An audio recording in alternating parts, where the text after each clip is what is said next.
बारामती आणि माळशिरस तालुका आपल्याला पाणी येत नाही. हा म्हणजे ही 2009 काय पण पूर्वीपासून मोहिते पाटलांना विरोध होताच. आपल्या तालुक्यातील होती. आता हे म्हणजे वैयक्तिक मोहिते पाटील दादा स्वभाव फार चांगला, अतिशय चांगला माणूस. पण ही फिलिंग होती तालुक्याचं, हे म्हणजे हे तालुक्याचं कॉमन माइंड आहे. आता तुम्ही तिथनं बाजूला कसं गेला? म्हणजे 2009 बाजूला गेल्यामुळे तुमचा वैयक्तिक फायदा झाला असेल तर काय फायदा झाला, तोटा झाला असेल तर काय तोटा झाला? फायदा म्हणजे काय, मला राजकीय दृष्ट्या त्या काळामध्ये आपण गेलो तिथं, पण ते त्यावेळेला भारत बालिके निवडून आलं. भारत बालिके म्हणजे निवडून आलं दादाजी विरुद्ध. त्यांनी सुद्धा मला चांगला सन्मान दिला. पण माझं मत किंवा माझी जे माइंड आहे, हे माइंड परिचारककडे आकर्षित होत. आम्हाला नको वाटत होतं, पण मोहिते पाटील नको म्हणून केवळ, आणि असं तालुक्यातलं सगळ्यांनीच केलं. मतदारांनी सुद्धा नाकारलं. मतदारांना 2009 बाहेर मोहिते पाटील आम्ही उघड गेलो. लोकांनी आत्म सगळं हे केलं. मला सभापती केलेलं त्यांनी, ओपन वरती मी केलं मला सभापती. माझं वैभव त्यांनी उभा केलं. मला शाळा दिली 91ला. 91 साली मला शाळा दिली मालकांनी. त्या शाळेत तरी किस्सा इतका आहे, प्रचंड आहे, की आमचा भाऊ सुभाष तो 24 तास बसून जाऊन तिथं बसायचा मुंबईला. आणि शेवटाला नागपूरच्या अधिवेशनामध्ये मालकांना भेटायला सुभाष गेला तिथं. आमचं दोघांचा रेटा होता. आणि सुभाष तिथे गेल्यानंतर ती प्रकरण त्या विधानसभेच्या सहजामध्ये आलंच नाही मंजुरीला. मालकांनी स्वतः जाऊन, त्यावेळेला अनंतराव थोपटे होते, त्या अनंतराव थोपट्याला गाठलं त्यांनी, आणि ते कॅबिनेट मंत्री शिक्षण खात्याची, त्याला सांगितलं ती मान्याची फाईल आली पाहिजे. ती विमान पाठवलं मुंबई ते नागपूर, म्हणजे नागपूरवरून मुंबईला. आणि ती दुसऱ्या दिवशी ती फाईल घेऊन आली. तोपर्यंत आमच्या सुभाषजवळचे पैसे सुद्धा संपले. त्याला जीव खाऊ मालक घालायचे. काय हे बाहेर मोठं सहकार्य म्हणला, बाहेर मोठं सहकार्य. आणि तिथून आल्यानंतर ती मंजुरी मिळाली, आणि फार 1 रुपया न खर्च करता आज ती भव्यदिव्य मंदिर उभं राहिलं. दुसरी शाळा 2008ला दिली त्याला, भटुमऱ्याला. तिथे आज 5वी ते 12वी वर्ग आहे. तुमच्या पखालपूरला आज आम्ही ह्या शाळांच्या माध्यमातून एक तिथं रेसिडेन्शियल स्कूल काढले. तिथं आता 400 विद्यार्थी जेवाय खायला. आणि तो स्टाफ सोडून पगारी स्टाफ आमच्याकडे 80 लोकांचा आहे. आज 80 कुटुंब उभं आहे. आणि त्या प्रत्येकाचं बघितलं तर लाखाच्या पुढचं पगार आहे. हेडमास्तर 2-2.5 लाखापर्यंत आहेत. मालकांनी ज्या संस्था दिल्या त्या संस्थांमध्ये सुद्धा आज 80 कुटुंब उभं राहिले. अहो, हे जे आहे ना, तुम्हाला मी एक गोष्टीचं जर सांगत गेलो ना, मी साक्षीदार आहे. आम्ही पुढे करत नाही साहेब. मनाला पटलं तर त्यांच्या पाया पडतो, मनाला नाही पटलं तर त्या ठिकाणी विरोधी करतो. मालकासारखा माणूस महाराष्ट्रामध्ये कुणी नाही. गणपतराव देशमुख आणि सुधाकर पंत परिचार सगळ्यांनी आपल्या संस्था काढल्या शाळांच्या. अकलूज शिक्षण प्रसारक मंडळ काढलं, तिकडं दक्षिण सोलापूरला कमळे गुरुजीनं काढलं, मोहोळला राजन पाटलांनी काढलं. पण मालकांनी कार्यकर्ते स्वतःच्या कर्तृत्वावर उभा करणारे कार्यकर्ते निर्माण करण्यासाठी, कार्यकर्त्यांना मोठं करण्यासाठी संस्था दिल्या. तुम्हाला सांगितलं यादी, उंबऱ्याला शाळा दिली, कार्यकर्त्याला दिली. कानापुरीला शाळा दिली, कार्यकर्त्याला दिली. पटकुरवलीला शाळा दिली, कार्यकर्त्याला दिली. मेंढापूरला शाळा दिली, कार्यकर्त्याला दिली. भटुंबऱ्याला शाळा दिली, कार्यकर्त्याला दिली. प्रशांतला देता आले असती, नातेवाईकाला देता कुणाला देता आले असते. स्वतःची शिक्षण संस्था काढून शाखा काढता आली असते प्रत्येक. कितीही काढता आले असते, किती. शारदानगरला शाळा दिली, तारापूरला शाळा दिली, चळ्याला शाळा दिली. जवळजवळ 60 शाळा 50-60 शाळा त्यांनी कार्यकर्त्याला दिल्या. कार्यकर्त्याला आज ते कार्यकर्ते जोमाने उभा आहेत. हे आता कोणताही पोटरे असतं तर त्यांनी हेच केलं असतं, स्वतःही संस्था काढून त्याच्या शाखा काढून प्रत्येक गावागावात आपलं आपलं शैक्षणिक वर्चस्व उभा केलं असतं ते सगळ्या माध्यमातून. आणि महाराष्ट्रात मला वाटतं अनेकांनी मला तर 90% पोटऱ्यांनी केलेच. 10% असतील आता काय ते 10% नाही. मला तरी माझ्या निदर्शनास आलेली फक्त गणपतराव देशमुख आणि सुधाकर परचेराव. गणपतरावच्या 2-3 होत्याच, पण ह्या नंतर निघाल्या. हे कर्मयोगी नंतर निघालं, पुन्हा ते शेटपळचं नंतर निघालं, पुन्हा ते तुमचं इंजिनिअरिंग कॉलेज आताच्या काळात निघालं ना. मालकांनी त्यांच्या स्वतःसाठी किंवा काही नाही. आणि एक विशेष आहे, त्या काळामध्ये त्यांच्यातलं कुणी पुढं आणलं नाही असं त्या जुन्या काळामध्ये आणलंच नाही. आमच्या शेवटच्या सभापतीच्या काळात प्रशांत जरा आलं, मग त्यांनी सुद्धा फार आम्हाला साथ दिली. त्यांनी सांगितलं मला की माने सर आपण तालुक्याचा सर्वे करू सगळे आणि तालुक्याचा दौरा करू.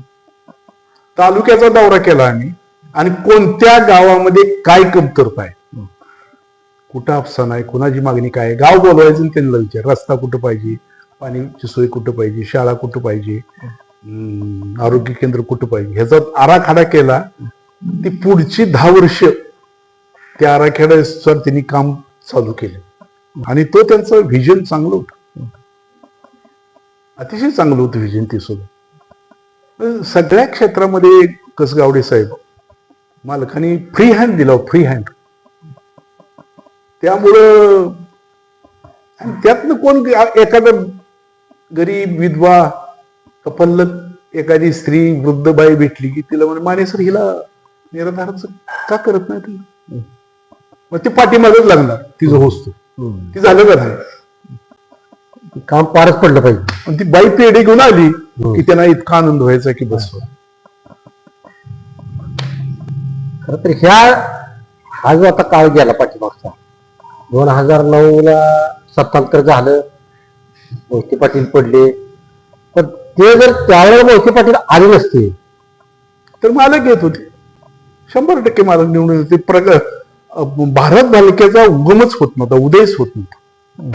पण मोहिते पाटील आयत्या वेळेला ते काय मोहिते पाटलांनी पण नाकारलं होतं तिकीट, पंढरपूरचं नको म्हणून सांगितलं होतं.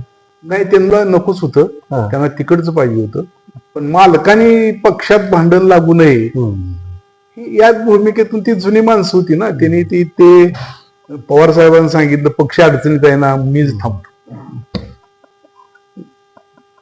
आता तिथनं पुढे तुम्ही 2009 भारत बालकेंच्याकडे गेला. भारत बालकेंच्या नंतर म्हणजे पुढच्या टर्मला मी प्रशांत मालक उभा राहायचं ठरलं. भारत बालिकेनं मला सन्मान दिला, त्यांनी काय मला नाकारलं नाही, परंतु माझं अंतकरण मालकाकडे धावत होतं. कारण हे वैभव मला दिलं, त्यांनी प्रतिष्ठा दिली, याला विसर पडू शकत नव्हतं. हृदयामध्ये कुठेतरी बोचून होती माझी. त्यामुळं मालकाने प्रशांत मालकाला उभा झाल्यानंतर मला दुसऱ्याकरवी फोन केला की माने सरला बोलून घेऊ. मग ती स्वतः गाडी आली, आमच्या मुलीच्या घरी इथं लिंक रोडला मुलीचं घर आहे, बंगला आहे, तिथं आले, मला बोलवतील. माझ्याकडे आले नाहीत, मला बोलवलं. म्हणजे प्रशांतला उभा करायचं. मला म्हणलं उद्यापासून मी तुमच्या बरोबर, परिचारक घराण्यातलं कोण बी असू दे आणि तुमच्या पार्टीचं कोण बी असू दे,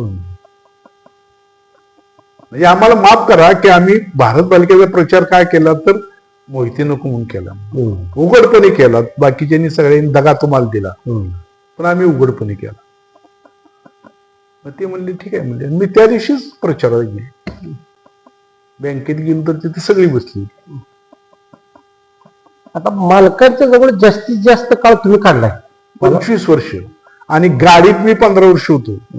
लाल दिव्याची गाडी माझ्या पत्र्यावर उभा राहत होती.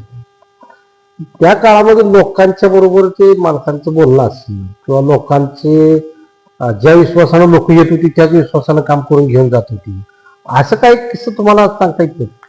प्रत्येक व्यक्तीमध्ये कसं होतं, कामाला आला माणूस की त्याचं कामच करायचं ध्यास त्या माणसाला होतं. आणि भयंकर प्रयत्न करतील. विरोधन हीन तीन काही नव्हतं त्यांच्याकडं. विरोधकाबद्दल तर त्यांची मतं मी ऐकली ना, तुम्हाला सुद्धा आश्चर्य वाटेल. म्हणजे प्रत्येक विरोधी माणसाबरोबर ती कशी वागली याची उदाहरणं इतकी माझ्या डोळ्यात विकत घेतली. वसंतराव काळ्याचा पुतळा उभा राहिला गावात शाळेच्या प्रांगणात. आपल्या पार्टीतल्या लोकांनी अर्ज दिला, शाळेच्या प्रांगणात पुतळा उभा करता येत नाही ना ते आपल्या हे जाऊन परवानगी शिवाय. मालक म्हणलं असं असं झालं, काय करायचं. माझ्या डोक्यात काहीतरी मला सांगितलं म्हणजे आपलं त्यांच्या मग काहीतरी लावायचं. मला काय म्हणले, त्या गावातल्या माणसांचं त्याच्यावर प्रेम आहे. राहू द्या म्हणले, काय करताय तुम्हाला. म्हणजे विरोधासाठी विरोध नाही, कसलाच नाही करायला, कसलाही विरोध केला. अण्णाच्या वेळेस सुद्धा तुम्हाला किस्सा सांगतो. अण्णावरती अविश्वास ठराव आलता त्यावेळेला. अण्णावरती अविश्वास ठराव आणायला वसंत काळ्यानं ही केली आणि तो ठराव आला पाहिजे यासाठी आमच्या पार्टीतल्या काही लोकांनी, म्हणजे नाव घ्यायला काय हरकत नाही, भास्कर आप्पा सुद्धा त्या वसंत काळ्याला पाठिंबा होता. अण्णावरती अविश्वास आला पाहिजे. त्यावेळेला ते संचालक होते का कोण? भास्कर आप्पा नव्हते, एवढं आपल्या परिचारक पार्टीत होती का? हा, परिचारक पार्टी. सपोर्ट आपला. हा, सपोर्ट. त्याची एक मिटिंग झाली, बजरंग बघायला घरी झाली आणि तिथे यशवंत भाऊ आपल्याच पार्टीत होते त्यावेळेस. त्यांना पाठवलं मालकाने की हे जुळवून घ्या म्हणून, हे कारखाना चांगला चालतो, हे जुळवून घ्या. मग तिथं गेले यशवंत भाऊ, मी यशवंत भाऊ बरोबर, अण्णा आणि वसंतराव यांच्यातलं तडजोड मतभेद मिटवायचं काम चाललं. वसंतराव आले म्हणले, अण्णा पाय पडले ते. वसंतराव अण्णा म्हणले, राजाभाऊ आणि भारत बालकेला सुरू, तुम्ही ज्याला करायचं त्याला करा. चेअरमन आणि व्हाईस चेअरमन.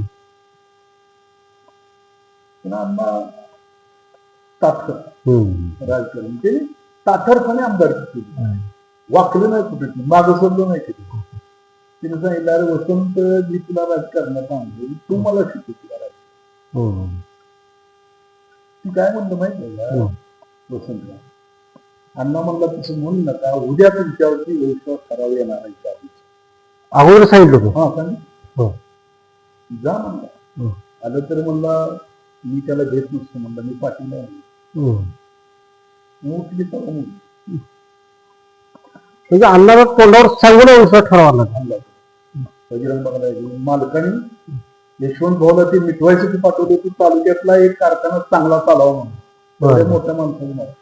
म्हणजे अण्णा विरोधात असून सुद्धा संस्था चालली पाहिजे म्हणून ती मिटवायला पटलं होतं. खरं तर हे आता खरं ह्या आताच्या काळामध्ये मला वाटतं असं काही कुठला नाही असलं.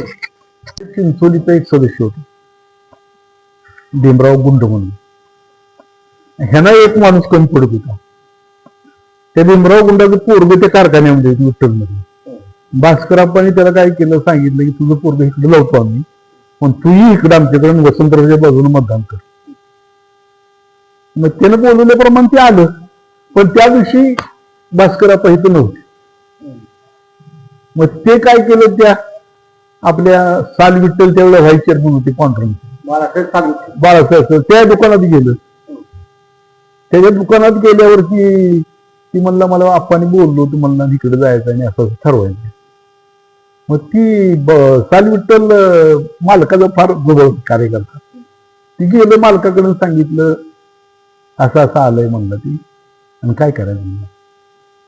अरे म्हणलं, साल विठ्ठल सर म्हणलं, बाळासाहेब कारखाना चांगला चालतोय म्हणला, लोकांचा ऊस गळीत झाला पाहिजे म्हणला, इथं राजकारण काय कशाला आणता तुम्ही म्हणला, अण्णांनी उभा केलंय, सगळं केलंय म्हणून. त्याला सांगा म्हणला, तू जा म्हणून आमच्याकडे येऊन. आता आवर्जून आणला असता. आणि मला म्हणले, ते तुमच्या गावचं आलंय त्याला सांगा म्हणले. समजून मी त्याला सांगितलं, ती गेलं महाग. म्हणजे अण्णाबद्दल सुद्धा एवढं प्रेम तालुक्या कशासाठी, तर तालुक्याचा विकास झाला पाहिजे. विरोधकांनी सुद्धा अशा पद्धतीनं महाडिक त्यांचं विरोधक तिकडं, पण त्या महाडिकच्या गावामध्ये जर बघितलं ना, मला मी म्हणलं इथं काय करायचं, विकास काम वगैरे करायचं काय, तर म्हणले लोक आपली येते म्हणले, महाडकाचा काय संबंध आहे. या पंचायत समितीच्या माध्यमातून तिथं मी एवढं मोठं शॉपिंग सेंटर दिलं, शारदानगरला एवढ्या शाळा काढल्या, गावात इतक्या शाळा काढल्या, प्रत्येक समाजाला मी समाज मंदिर बांधून दिलं, मुसलमानाचं दिलं, लिंगायताचं दिलं आणि हिंदूचं दिलं. पाणीची टाकी पडली होती, ती टाकी 8 दिवसात मालकाने मंजूर करून उभा खेड बाळवणीला तसंच झालं.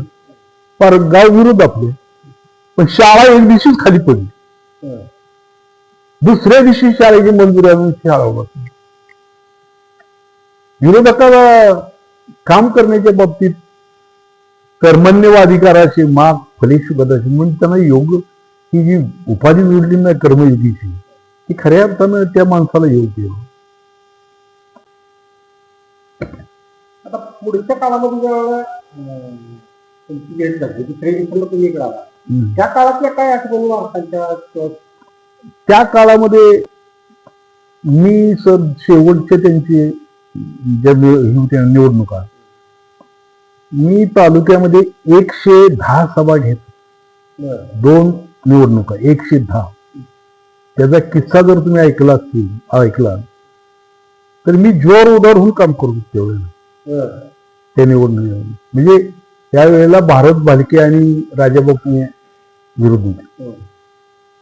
तर राजाबापूच्या गावामध्ये सभा झाली, त्या लोकांनी गाव बंद केला, प्यायला पाणी सुद्धा दिलं नाही.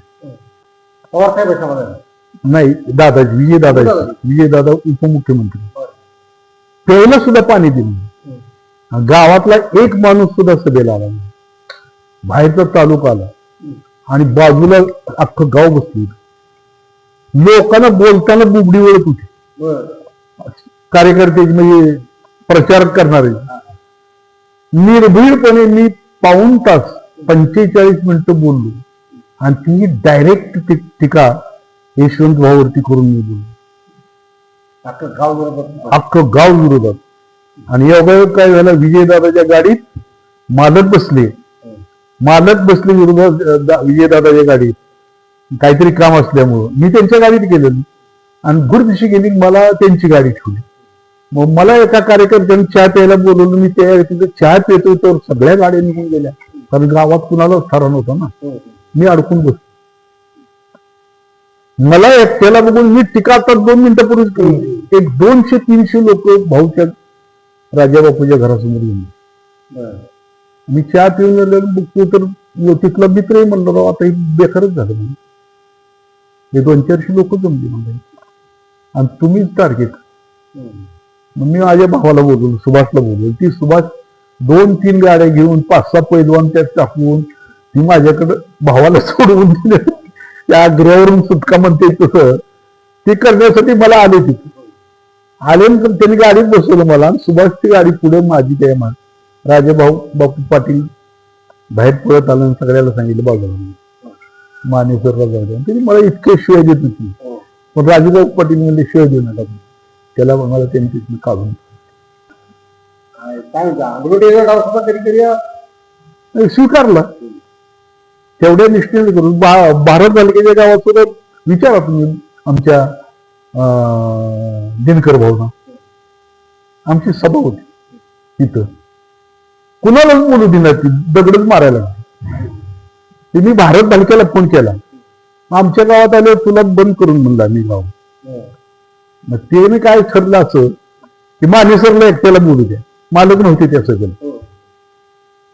तर दगड अशी येत होती ना, तर ते दगडा त्या ठिकाणी मी 10-15 मिनिटं भाषण केलं आणि आमची सभा झाली. आणि माझं भाषण चांगल्या पद्धतीने ऐकलं होती लोकांनी. नंतर काळ बघितला, मोठ्या मालकांचा तर तुम्ही सभासद होता त्या. आता पुढचं राजकारण असेल किंवा प्रशांत मालकांना मालकाचं काही काळ पाहिलं नाही. हा काय तफावत जाणवते का? काय नाही. तफावत कसं आहे, हे प्रशांत मालकाचं नेतृत्व आहे ते चांगला अभ्यास आहे आणि तो माणूस हे खरं बोलणार आहे. मालकावरती काय होतं, तो मालक हे जाती पंथाच्या पुढे गेलेला म्हणतो. त्यांच्यावर जातीयता कुणी केली तर ती चालत नव्हती. भ्रष्टाचार करतेत म्हणलं तर ती माणूस बदनाम होत होता. काय प्रशांत मालकांचं नेतृत्व हे त्यानंतर आलंय. पण काय झालंय अलीकडच्या काळामध्ये थोडस जातीवादी वाढलाय आणि एवढं मोठं काम मालकाचं असताना सुद्धा त्यांना लोकांमधनं निवडून आणण्याची जी आहे हे आजपर्यंत शक्य किंवा यशस्वी झालं नाही त्याची खंत आम्हाला वाटते. खरं म्हणजे ती त्याच्या आता जिल्ह्यामध्ये जर बघितलं ना तर त्याच्या एवढा अभ्यास कोणाचा होत नाही. ती स्तुती करत नाही, सत्य परिस्थिती आणि तो खरं इतकं बोलतोय की राजकारणाला ती पटत नाही. राजकारणी माणसाला पटत नाही ना, खोटं बोलायचं आणि तुझं होतंय म्हणून सांगायचं असलं धंदे चालू झाले आणि पैशाचाही दुरुपयोग संस्था मुडीत निघाले तरी चालतील. म्हणजे ती ट्रेंडच बनलाय आता. संस्था मातीमोल झालं तरी चालतील पण मी आमदार झालं पाहिजे.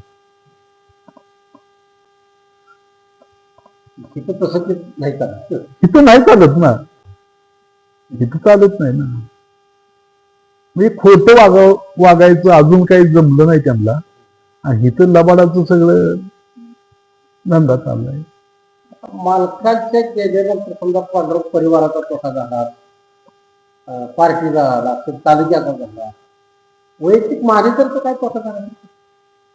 तर आता मला राजकारणामध्ये भारत बालिकेकडून जाऊन सुद्धा आम्ही त्यांच्याकडे पुढं माझ्या भाऊ सुभाष माने यांना मी तिकीट मागितलं जिल्हा परिषद आणि त्यांचा अतिशय जवळचा कार्यकर्ता होता त्यांचा लक्ष्मण धनवडे, त्याची मागणी होती.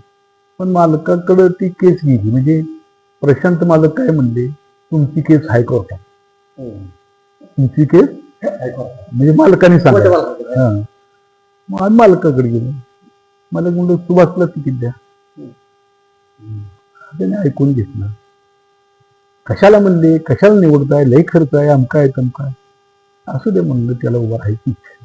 तुम्ही का उभा राहत नाही? माझ्यावर फार जीव होता म्हणून म्हणलं आता मला बस झालं, मला त्याला इच्छा आहे.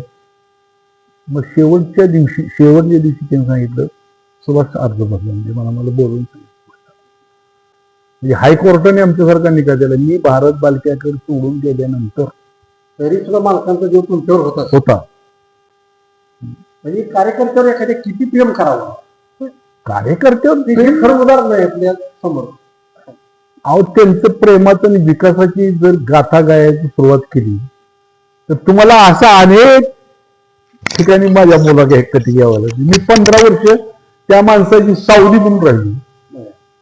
मी काय म्हणजे निष्ठावान फक्त मी तुमचाच आहे ना असलं म्हणणारा मी कार्यकर्ता नाही. मी माझ्या सतत विवेक बुद्धीनं अंतकरणापासून जीव गेला तर चालेल पण त्यांना त्यांचे काम करायसाठी मी हे केलेलं आहे. आणि जिथं वाटलं तिथं त्यांना मी सांगितलेलं आहे की मी आता तुमच्यावर. अहो काय त्या माणसानं ठेवले ते काय काम करायचं. या पंढरपूर तालुक्याचा तुम्ही अभ्यास जर केला तर ह्या जे आता लाखो टनाचं उत्पादन आहे ऊसाचं त्या माणसामुळे DCC बँक आणि सोसायटी. माझ्याकडे सोसायटी 40 वर्ष होती. आम्ही एखाद्या आमदार सारखं लोकांना म्हणतो तुला काय पाहिजे, ट्रॅक्टर पाहिजे. 5-5, 10-10 ट्रॅक्टर गावात उघडून न्यायचं, त्याची पूजा करायला मालकाला न्यायचं, ट्रॅक्टर द्यायचं. DCC बँक 10-10 लोकांच्या पाईपलाईन करायच्या, त्याचं उद्घाटन करायला मालकाला न्यायचं. गावागावात शेतकरी बांधायची, त्याचं उद्घाटन करायला मालकाला न्यायचं. जर्शी मुबलक जर्शी त्या बँकेच्या माध्यमातून आणि प्रशांत मालकाच्या माध्यमातून, दूध सांगण्याच्या माध्यमातून. आज जो ऊस निर्माण होतोय त्या नदीवर बांधलेलं बंधार काय उपयोग करून घेतला त्या माणसानं राव ते आमदारकीचा. पंढरपूर तालुक्यातील जवळजवळ 45 ते 45 गाव नदीच्या काठाला आहेत. या सगळ्या पाईपलाईन मालकाने केलेली, सगळे बंधारे मालकाने केलेले. गावोगावची इलेक्ट्रिक स्टेशन जे आहेत, विद्युत केंद्र ती त्या माणसाने आणली. म्हणून शेतकरी आज आमाप ऊस पिकवतो. किती कारखाने चालतील सोलापूर जिल्ह्यात, महाराष्ट्रात सोलापूर जिल्ह्यात कारखाने चालवायला ती माणसं. इकडं फळबागाच्या माध्यमातून त्यांनी इतकं सेस मंजूर माफ करून बेदाना विकणं म्हणजे किती मोठं काम आहे. बाकीचे लोक म्हणतील गरीबाचं हरभरा विकायला शेष आहे, जो मका विकायला शेष आहे, आणि बेदाना विकणाऱ्या माणसाला शेष नाही. पण आज त्या बागाची फुले त्या कोट्यावधी रुपये आज आपल्या तालुक्याला त्या बेदानाच्या मागे. मला वाटतं सांगली सगळ्यात मोठं मार्केट पंढरपूरचं आहे. पंढरपूरच आहे. पंढरपूर आता सध्या मोठं मार्केट आहे. केळीचं मार्केट पंढरपूर मोठं आहे. दूध सुद्धा चांगलं जात होतं पंढरपुरातून. ऊसाचं उत्पन्न मोठं आहे. तुम्हाला धाडसानं सांगतो मी की बारामतीपेक्षा सुद्धा पंढरपूर तालुक्यातला शेतकरी वर्षाकाठी ॲन ॲव्हरेज जास्त उत्पन्न करतो आज. आणि याला सगळी मालकांचीच कृपा आहे. मला सांगा कोणतं काम ते मालकाचं नाही, मला सांगा. नदीवरची मला वाटतं हे आता बाहेर लोकांच्या काय संस्था उभा राहिल्या, बिल्डिंग उभा राहिल्या, काय रस्ते उभा राहिले, पण गावागावातला शेतकरी आपल्या तालुक्यातला उभा करायचं काम मालकांनी केलं. कारण हे जर सगळं बघितलं, ऊस असेल, फळबाग असतील, आणि शेतकऱ्याच्या प्रत्येकाच्या घरात जाणाऱ्या म्हणजे उत्कर्ष होणाऱ्या सगळ्या गोष्टी आज काय आहे. प्रत्येक घरासमोर 4 चाकी गाडी आहे. तुम्ही बघा बाहेरच्या तालुक्यामध्ये, बाहेरच्या तालुक्यात कशी अवस्था आहे.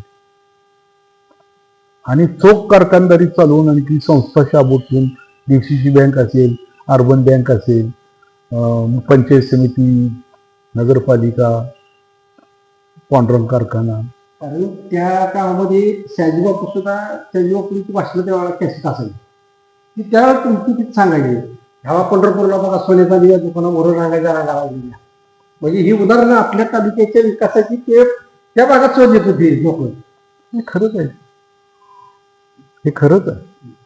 कारण काय, हे विकास कामाला त्या माणसाने वाहून घेतले आणि त्यामध्ये त्यांनी जात बघितली नाही, जवळचा लांबचा बघितला नाही. लोकांचं कल्याण झालं पाहिजे.